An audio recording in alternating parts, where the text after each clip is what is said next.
Troisième partie de notre émission, le Frontal, hein, votre rendez-vous politique. Le numéro de ce jour est consacré à l'analyse de l'abrogation du Code noir. C'était le 28 mai dernier par l'Assemblée nationale française.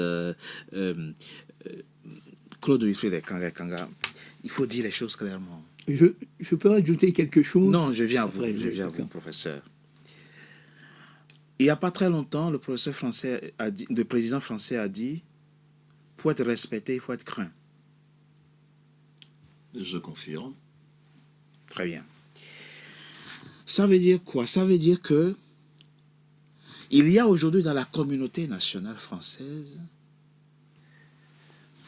un segment, une partie de Français vis-à-vis de qui on n'est plus méfiant. On ne dit pas n'importe quoi, on ne fait pas n'importe quoi. Mais avec les afro-descendants, avec les Noirs, tout est permis. Oui. On vit aujourd'hui en France dans un contexte de racisme décomplexé. Oui. Il n'y a pas longtemps, on a entendu sur une chaîne de télé, quelqu'un dit ouvertement, on nous a chassés du Mali, on a maintenant un maire malien à la tête de Saint-Denis. Oui. Oui. Est-ce que ça aussi, ça ne vient pas de notre passivité, Bien de sûr. notre propension à tout accepter, à tout laisser, sans revendiquer qu'on nous respecte?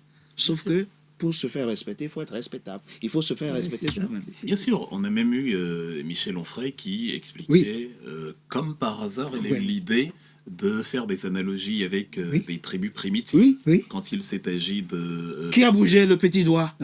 Et on a eu un autre, je sais pas, analyste politique scientifique qui a répété que nous sommes de la famille des grands singes. Enfin, je veux dire, on dirait que c'est en 2026 qu'on a découvert que Homo sapiens était parenté à la famille des grands singes. Évidemment, cela n'intervient avec autant de légèreté que quand il s'agit d'un Africain ou d'un Afrodescendant, parce que précisément, on n'est pas craint.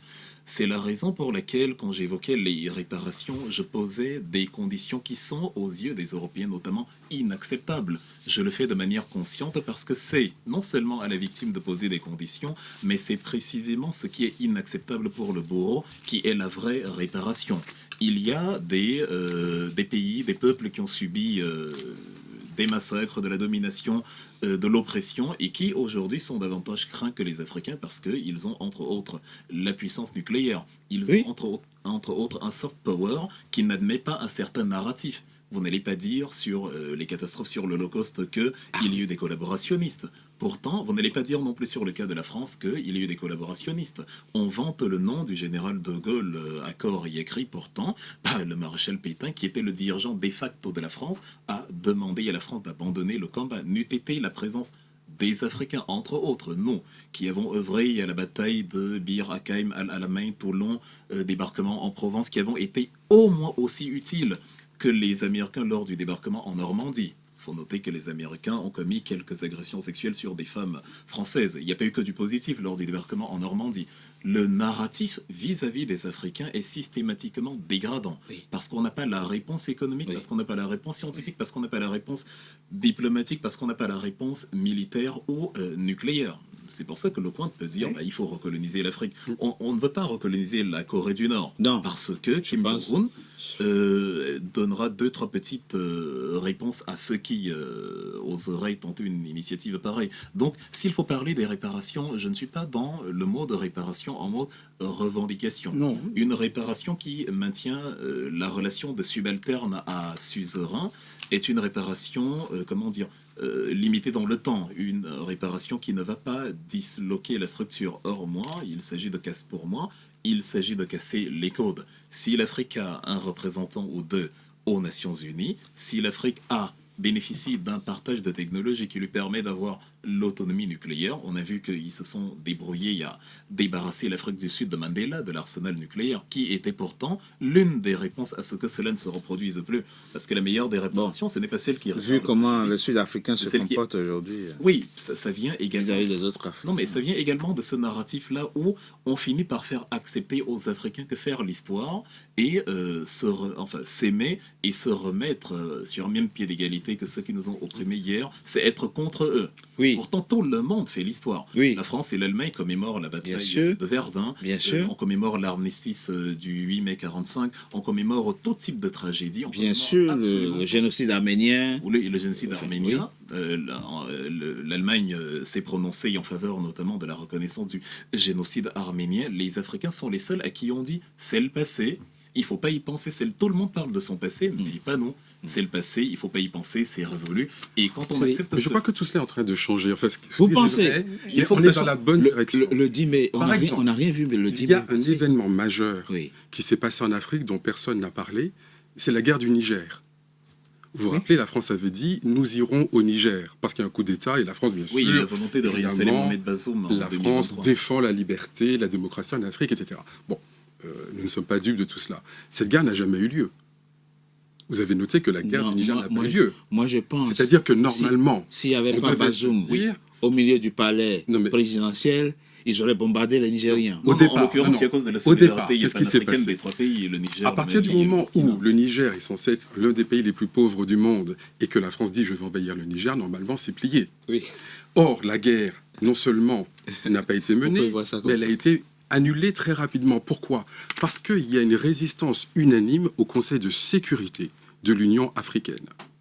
Et donc la France n'a pas pu trouver un seul État complaisant, pour ne pas dire traître, qui l'autorise à venir au Niger, comme elle avait cru pouvoir le faire en Libye ou comme elle avait cru Non, mais, pouvoir le faire en Côte d'Ivoire. chers collègues, Et ça, c'est très Quand même, intéressant parce que c'est je termine. c'est pas si parfait que ça. Je parce que termine. Vous êtes très optimiste. Parce que c'est la première fois dans Il y a quand l'histoire même un bémol coloniale à y ou apporter. post-coloniale que la France, non seulement ne gagne pas, elle a perdu, par exemple, après tout, en Algérie, mais là, elle a perdu avant même d'avoir commencé.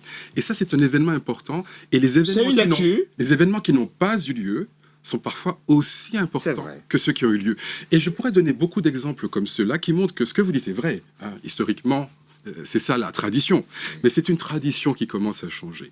Et nous voyons dans les rapports internationaux que la donne a changé. Que le Ghana, par exemple, ait présenté ce texte est un signe des temps. Il y a 5 ans, le Ghana n'aurait pas pu présenter ce texte et n'aurait pas pu avoir ce quasi-consensus. Et finalement, les pays européens qui ont voté contre, ce sont eux qui se sont mis à la marge de la communauté internationale. Vous voyez, on était à Durban en 2001, où les pays africains demandaient aussi réparation. Ils disaient exactement la même chose. Durban est mort en rase campagne. Oui. La résolution a été portée, mais abandonnée. Et après, on a dit, tous ces gens, c'est des gens qui soutiennent l'Iran, le terrorisme, etc. Donc le même agenda à Durban a été certes voté, mais battu moralement. Là, c'est l'inverse. Là, non seulement le Ghana a porté ce texte qui a été soutenu par plus de 150 États, mais les États européens n'ont pas pu empêcher le Ghana de porter ce texte, ce qui est important à noter. Et non seulement ils n'ont pas pu, mais c'est eux qui se sont retrouvés en minorité. Je pourrais donner beaucoup d'exemples qui montrent qu'il y a progressivement un rééquilibrage mais oui, qui vous se fait vous entre reconnaissez le Nord on fait pas assez. et le Sud. On ne fait pas assez. On bien fait pas entendu. assez, vous le Mais reconnaissez, si on regarde la d'accord. tendance, si vous Oui. voulez, par rapport à il y a 5, 10, 20 ans, Oui. les choses tendent vers une amélioration. Donc je nous encourage à une forme d'optimisme. Justement, et c'est juste pour terminer, avant de laisser la parole à monsieur, juste pour terminer sur le cas de l'Afrique du Sud, c'est justement parce qu'on est dans cette forme d'encouragement que on regarde avec lucidité les couacs qui existent encore et la facilité que les Africains ont encore à s'en prendre à leurs semblables, alors que dans le cas de l'Afrique du Bien Sud, sûr. par exemple, vous avez 7% de la population C'est une qui détient absurdité, ce qui se passe 80% des là-bas. terres arables. Absolument. Et tu as quand même une Oui. population de plus de 45 millions d'habitants qui réussit à penser que Ce sont les Ghanéens, les Zimbabwéens qui Bien sûr. le prennent leur Ici, richesse. il faut que ça prenne fin parce qu'en l'occurrence, en Afrique de l'Ouest, comme vous l'avez évoqué, au-delà de l'absence de consensus ou de soutien aux Nations Unies, parce qu'il faut quand même noter qu'un pays comme la Côte d'Ivoire d'Alassane Ouattara était très partant pour le faire au niveau de l'exécutif. La Côte d'Ivoire, le Nigeria, Pas seulement. le Nigeria, le Bénin, accessoirement, le Sénégal. plus timide, le Sénégal justement, mais c'est principalement la prise de conscience des peuples africains du Niger C'est justement, c'est ce que je dis. du Niger, du Mali, C'est ça qui est intéressant. du Burkina Faso et Parce qu'il y a 20 accessoirement ans, aussi. il y a même 5 ans, ça ne se serait pas passé comme ça. Donc c'est ça qui est nouveau. Oui, et c'est pour ça que ce narratif. C'est ça qui est on nouveau. va pousser au fait que le narratif change et Ok. que les Africains se considèrent sur une égalité. Professeur. Je voudrais dire qu'il nous faut énormément de vigilance. Quand vous dites que la guerre du Niger n'a pas eu lieu, mais ce que la France a été capable de faire, c'est pire. Elle est arrivée à persuader le Nigeria de pouvoir justement déclencher cette guerre, alors qu'elle a été à l'origine du Biafra. et que le Nigeria a complètement oublié les événements du Biafra, qui était la scission complètement du Nigeria et d'exploiter par rapport au pétrole. Ça, c'est important de le rappeler, n'est-ce pas? C'est d'abord au niveau de la CEDEAO que la France a réussi à dire il faut attaquer le Niger et le Nigeria a voté. Ouais. Mais quand c'est arrivé au niveau de l'Union africaine, eh bien, même le Nigeria qui avait voté pour la guerre a dû voter contre. Et ce qui est intéressant, c'est que le vote ne s'est pas fait à la majorité. Il s'est fait à l'unanimité. Parce qu'on a dit, même au Nigeria, qui est censé être le géant de l'Afrique, on a dit il est hors de question qu'il y ait un seul pays qui vote pour autoriser la guerre, parce qu'on ne veut pas qu'il y ait une brèche à travers laquelle la France puisse... Je termine, monsieur.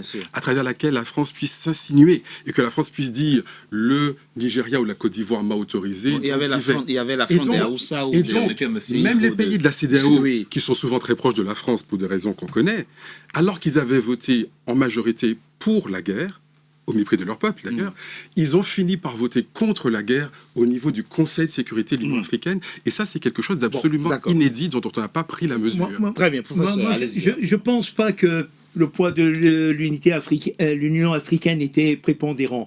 Ce que je pense... Non, c'est un avis. Hein, nous sommes en train de... Ce qui s'est passé, c'est que au niveau du Nigeria, il y a la partie des Haoussa qu'on retrouve au niveau du Niger. Et les Haoussa ont dit que si jamais vous essayez de le faire, vous allez voir comment le gouvernement, nous allons pouvoir attaquer le gouvernement national nigérian et qu'on verra. Et c'est ça qui a contenu entre autres, essentiellement. Mais il n'y a eu aucune voix. On est d'accord. C'est le terrain qui commande. C'est le terrain qui commande. Mais mieux, c'est que il y a l'économiste Piketty, mon collègue, qui avait fait une étude en disant que la France pouvait payer la dette de Haïti dans la totalité, qui serait plus de 3 000 milliards, etc., etc. Bon, mais il y a une volonté du gouvernement français ou de certains hommes politiques de ne pas vouloir régler cette dette. C'est vrai. Ça, il faut être clair. Mais c'est pour ça que nous nous sommes battus. Voilà. Il y a encore autre chose que je voudrais considérer. Allez-y, professeur. C'est que je considère, c'est que comment, par exemple, la rédaction concernant l'histoire des massacres du Cameroun, le président du gouvernement français, Macron, décide de créer les commissions, n'est-ce pas, qui vont écrire l'histoire. Où on a vu ça? On n'a jamais demandé aux Français de créer une commission avec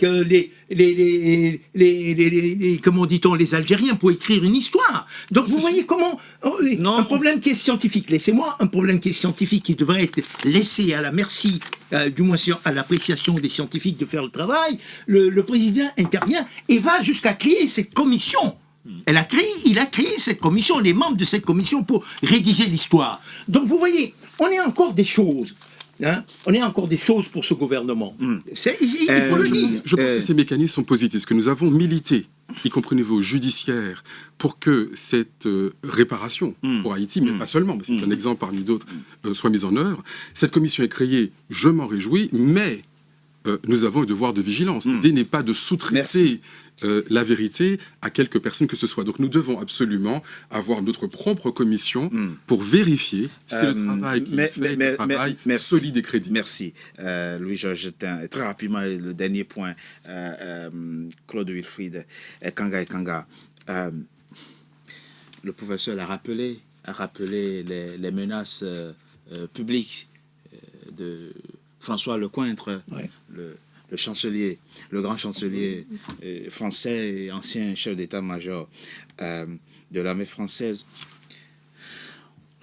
Je peux me tromper, mais ce qui préoccupe véritablement, la vraie problématique aujourd'hui avec une ancienne puissance coloniale comme la France, ce n'est pas que l'Union africaine les l'impressionne, et même nous-mêmes, nous les intéressons pas. Ce qui les préoccupe, c'est on ne va pas laisser l'Afrique tomber sous l'escarcelle de la Chine et de la Russie. Au fond, la guerre que prophétise François Lecointre, nous, on n'a pas de rôle à jouer dedans. C'est une guerre entre puissances, au fond, entre la France et la Chine ou la Russie ou la Turquie, on ne sait pas. Mais nous, au fond, comme dit le professeur, ils ont toujours un regard chosifiant sur nous. Oui, et ça ne changera jamais. Ça ne changera Et je profite jamais. justement de cette fin d'émission Ça pour ne changera jamais. nous inviter à sortir de la naïveté. J'ai fait des suggestions de réparation volontairement irréalistes. Votre histoire de l'âme atomique, il faut oublier. Justement, c'est là où je vais en venir. Je le dis, j'ai fait...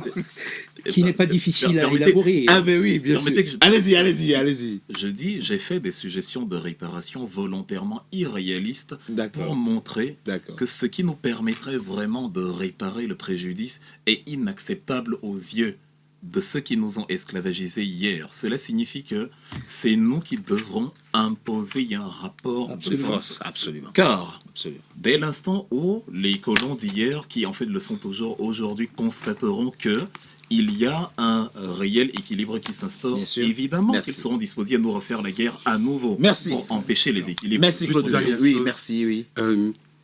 Il y a 20 ans, le PIB de l'Afrique, si on la prend comme un tout, faisait qu'elle n'était même pas dans le top 20 mondial. Oui. Eh bien, je peux vous annoncer qu'en 2026, le PIB de l'Afrique est aujourd'hui au niveau de la France. Il est entre les mains des Donc, multinationales. il y a une évolution très considérable. C'est un qui est en train de se continent et mettre en un place. pays. Oui, mais il y a 20 ans, ce continent On est n'était même d'accord. pas dans le top 20. On est d'accord. Donc, je pense que nous devons être attentifs non seulement aux problèmes qui sont réels, mais aux évolutions, aux progrès Merci. qui ne sont pas moins réels. Merci Louis-Georges Tin. Quelques secondes à l'aîné qui est avec nous dans cette émission pour conclure. Oh, On reste optimiste. Je crois qu'il y a un camarade qui disait la chose suivante. Il est important qu'on maîtrise et on élabore la bombe atomique. Point Merci. à la ligne. Merci. Et nous avons Merci. les compétences pour pouvoir le Merci. faire. Je voulais dire juste un mot dans le cas de cette bombe atomique. 3 Les secondes. compétences qui ont permis l'élaboration de la bombe atomique française, ça relève à peine du premier cycle hein, en sciences et mathématiques Merci. et justement d'accélération. C'est la fin, mesdames et messieurs, de Frontal et votre rendez-vous politique. Je vous remercie d'avoir été nombreux à suivre. Restez fidèles à nos programmes. Merci d'avoir été à notre compagnie. À très bientôt pour un nouveau numéro de Frontal. Merci à vous. Et les